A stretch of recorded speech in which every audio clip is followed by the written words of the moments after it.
വാർത്തകൾ തുടരുന്നു. ലക്ഷദ്വീപിൽ വിദ്യാഭ്യാസ പ്രതിസന്ധി. അഗത്തി, ആന്ത്രോത്ത് ദ്വീപുകളിൽ ദ്വീപ് ഭരണകൂടം സ്കൂളുകൾ അടച്ചുപൂട്ടി. അഗത്തിയിൽ 5 സ്കൂളുകൾ ഉണ്ടായിരുന്നത് 3 ചുരുങ്ങി. പുതിയ അധ്യയന വർഷം മലയാളം മീഡിയത്തിൽ പ്രവേശനം നൽകുന്നതും അധികൃതർ നിർത്തലാക്കി. സ്കൂളുകൾ പൂട്ടിയതിന്റെ കാരണം അധികൃതർ അറിയിച്ചിട്ടില്ല. അഗത്തിയിൽ രക്ഷിതാക്കൾ പ്രതിഷേധം തുടരുകയാണ്.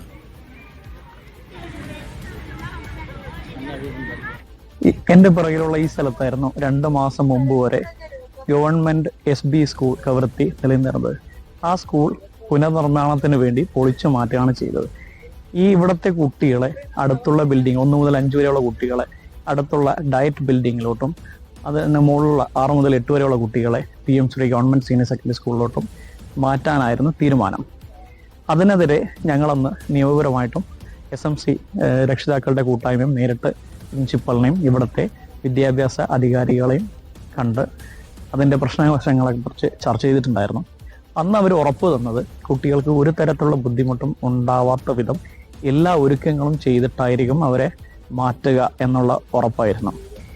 എന്നാൽ അവരുടെ വീണ്ടും ഓർഡർ കണ്ട ഉടനെ ഞങ്ങൾ വീണ്ടും സന്ദർശിച്ചു. അതിലുള്ള കൺസേൺസ് ഞങ്ങൾ റേസ് ചെയ്തിട്ടുണ്ടായിരുന്നു. ചെറിയ കുട്ടികളാണ്, അവർക്ക് ഗ്രൗണ്ട് ഫ്ലോറിൽ തന്നെ വേണമെന്നും മുതിർന്ന കുട്ടികളോടൊപ്പം ഇടകലർന്ന് പഠനം മുമ്പോട്ട് കൊണ്ടുപോകുമ്പോൾ ഉണ്ടായേക്കാവുന്ന പ്രശ്നങ്ങളെ പറ്റിയും വിദ്യാഭ്യാസ വകുപ്പ് മേധാവികളെ ഉണർത്തിയിരുന്നു. കോടതിയിലും നിയമപരമായി നേരിട്ടിട്ടുണ്ടായിരുന്നു. എന്നാൽ വിദ്യാഭ്യാസ വകുപ്പ് കൊടുത്ത അഫിഡവിറ്റ് അനുസരിച്ച് ഉൾക്കൊണ്ടുകൊണ്ട് കോടതി തീർപ്പ് കൽപ്പിക്കുകയാണ് ചെയ്തത്. ആ അഫിഡവിറ്റിൽ പറഞ്ഞിരുന്നത് കുട്ടികൾക്ക് വേണ്ട സുരക്ഷാ ഒരുക്കങ്ങൾ അവിടെ സ്കൂൾ റീഓപ്പണിങ്ങിന് മുമ്പ് തന്നെ എല്ലാം ചെയ്തു തീർത്തിട്ടുണ്ടാവും.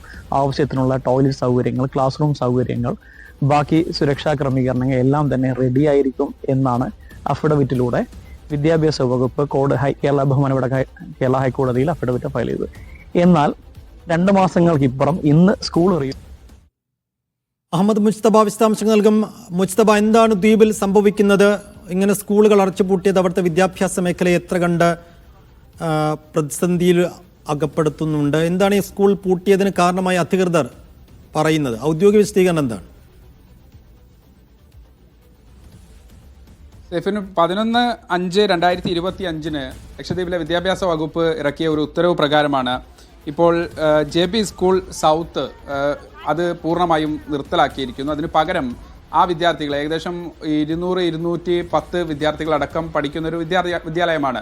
ആ സ്കൂൾ പൂർണ്ണമായും നിർത്തലാക്കി പകരം അവിടുത്തെ വിദ്യാർത്ഥികളെ പകരം നോർത്തിലെ സ്കൂളിലേക്ക് ഒരു 3-4 കിലോമീറ്റർ അകലെയുള്ള മറ്റൊരു സ്കൂളിലേക്ക് മാറ്റിയിരിക്കുന്നു എന്നുള്ളത് തന്നെയാണ് വലിയ പ്രതിസന്ധിയാണ്. ഒപ്പം തന്നെ അകത്തിലൊരു സാഹചര്യം നോക്കുകയാണെങ്കിൽ നേരത്തെ 5 സ്കൂളുകളുണ്ടായിരുന്നു. വളരെ നേരത്തെ ഒരു സ്കൂൾ മുമ്പ് അടച്ചുപൂട്ടുന്ന ഒരു സാഹചര്യമുണ്ട്. അതിനുശേഷം 4 സ്കൂളുകളിലാണ് അവിടുത്തെ നിരവധിയായ വിദ്യാർത്ഥികൾ പഠിച്ചുകൊണ്ടിരുന്നത്. അതിലൊരു സ്കൂൾ വീണ്ടും പൂട്ടപ്പെട്ടിരിക്കുന്നു. സ്വാഭാവികമായും വലിയ പ്രതിസന്ധി വിദ്യാർത്ഥികളും രക്ഷിതാക്കളും ഒക്കെ അനുഭവിക്കുന്നുണ്ട്. മാത്രമല്ല ഈ രാവിലെ 9-9:30 മണി വരെ 9 മണി വരെ മദ്രസ വിദ്യാഭ്യാസമുണ്ട്. അത് കഴിഞ്ഞ് പലരും ഈ ബൈക്കിലും സൈക്കിളിലുമൊക്കെയായി വിദ്യാർത്ഥികളുമായി നേരത്തെ സ്കൂളുകളിൽ എത്തിയിരുന്നതാണ്. പക്ഷെ വീണ്ടും 3-4 കിലോമീറ്റർ അധികം സഞ്ചരിക്കുന്നതോടുകൂടി വലിയ പ്രതിസന്ധി യാത്രാ പ്രശ്നത്തിലും കുട്ടികൾ നേരിടുന്നു എന്നതുൾപ്പെടെയുള്ള പ്രശ്നങ്ങൾ മാത്രമല്ല, ഈ നോർത്തിലെ സ്കൂളുകളിലേക്ക് വിദ്യാർത്ഥികൾ അധികമായി വരുമ്പോൾ ഒരുക്കേണ്ട ഏറ്റവും പരിമിതമായ സാഹചര്യത്തിലാണ് നിലവിൽ ആ സ്കൂൾ തന്നെയുള്ളത്.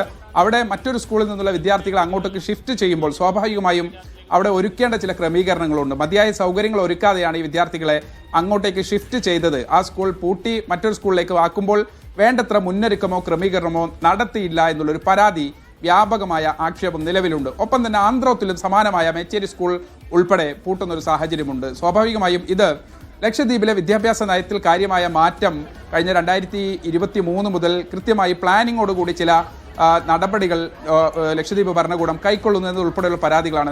MP ഉൾപ്പെടെയുള്ള ആളുകൾ ആ വിഷയത്തിൽ കഴിഞ്ഞ ദിവസം പ്രതികരണം നടത്തിയിരുന്നു. മാത്രമല്ല സ്കൂളുകൾ പൂട്ടാനും അവിടെ വേണ്ടത്ര കൂടിയാലോചനകളില്ലാതെ ഇത്തരത്തിലുള്ള പരിഷ്കരണങ്ങൾ നടപ്പിലാക്കുമ്പോൾ സ്വാഭാവികമായും അത് ബന്ധപ്പെട്ട ആളുകളോട്, ഇതിൻ്റെ സ്റ്റേക്ക് ഹോൾഡേഴ്സിനോട് ഒരു കൃത്യമായ കമ്മ്യൂണിക്കേഷൻ നടത്താതെയാണ് ഇത് നടപ്പിലാക്കുന്നത് എന്നതുൾപ്പെടെയുള്ള സൈഫുദ്ദീൻ നേരത്തെ സൂചിപ്പിച്ചതുപോലെ എന്താണ് ഇത് ഇങ്ങനെ ചെയ്യാൻ എന്നതുൾപ്പെടെയുള്ള ഒരു വിശദീകരണം കൃത്യമായി ഏതെങ്കിലും ഒരു കോണിൽ നിന്ന് അധികൃതരിൽ നിന്ന് ലഭിക്കുന്നില്ല എന്നത് അവിടുത്തെ സ്കൂൾ അധികൃതർ ഉൾപ്പെടെ രക്ഷിതാക്കൾ ഉൾപ്പെടെ പങ്കുവെക്കുന്നുണ്ട്. അതിൻ്റെ നേരത്തെ നമ്മൾ സംസാരിച്ച ആളുകളൊക്കെ അത് പങ്കുവെക്കുന്നുണ്ട്. എന്താണ് കൃത്യമായ പ്രശ്നം, ഇങ്ങനെ അടച്ചുപൂട്ടാൻ മതിയായ കാരണങ്ങൾ എന്താണ് എന്നുൾപ്പെടെയുള്ള കാര്യങ്ങൾ പറയുന്നില്ല. മാത്രമല്ല ഈ വർഷം അധ്യയന വർഷം സ്കൂൾ തുറക്കുന്ന സമയത്ത് അഡ്മിഷൻ എടുക്കാൻ പോയപ്പോഴാണ് പലരും ഒരു വാക്കാലുള്ള ഒരു ഓർഡർ വന്നതുപോലെ അവരോട് പറയുന്നത് ഈ വർഷം മുതൽ മലയാള മീഡിയത്തിൽ ചില കാരണങ്ങൾ കൊണ്ട്, എന്താണ് കാരണമെന്ന് പറയാതെ ചില കാരണങ്ങൾ കൊണ്ട് അവരെ മലയാള മീഡിയത്തിൽ പ്രവേശനം അനുവദിക്കുന്നില്ല എന്നതുൾപ്പെടെയുള്ള കാരണങ്ങളാണ്.